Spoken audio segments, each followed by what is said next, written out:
哈利路亚！亲爱的弟兄姊妹与慕道朋友们，平安。今天我们要分享的是《日夜流淌心中的甘泉》这本书中5月15日来了狮子，来了熊这篇灵粮。本篇背诵金句撒母耳记上17章34节到35节。大卫对扫罗说：你仆人为父亲放羊，有时来了狮子，有时来了熊，从群中衔一只羊羔去，我就追赶他，击打他，将羊羔从他口中救出来。他起来要害我，我就揪着他的胡子，将他打死。年轻的大卫为他父亲放羊时，有时遇到狮子与熊来攻击，不止没有弃羊而逃，反倒奋勇回击他们，奋力救回羔羊。他在险境当中总能临危不惧，一把揪起野兽胡子，将他们打死。想想大卫以一人之身，竟能如此神勇，击退野兽。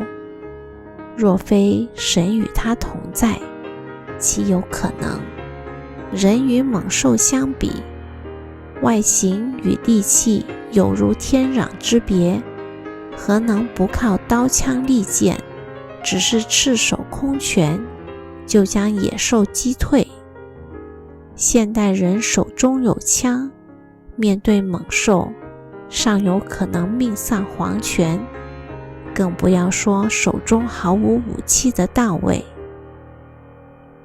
因此大卫很清楚，他能击退野兽，完全是神在暗中看顾他。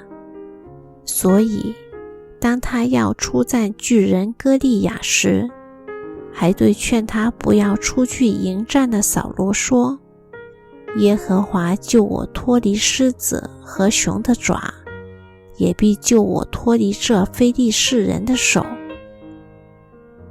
扫罗听后，只能把自己的战衣、铜盔与铠甲给大卫穿戴，愿他平安。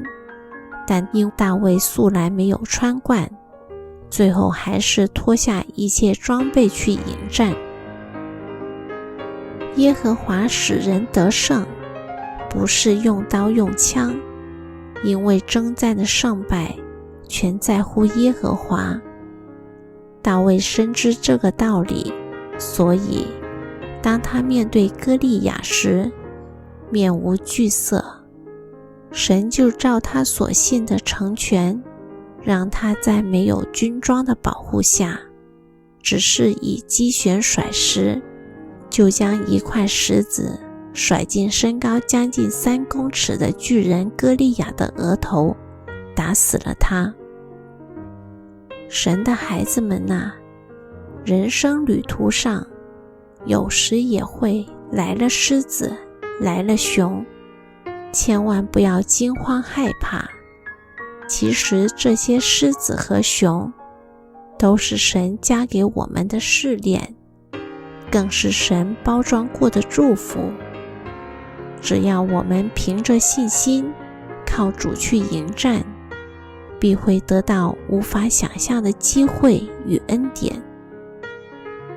愿神加添我们信心，开启我们属灵的眼睛，叫我们无论处在何等艰困危险的境遇中，都不再忧惧，因为在神眼里，那些不过就是狮子与熊罢了。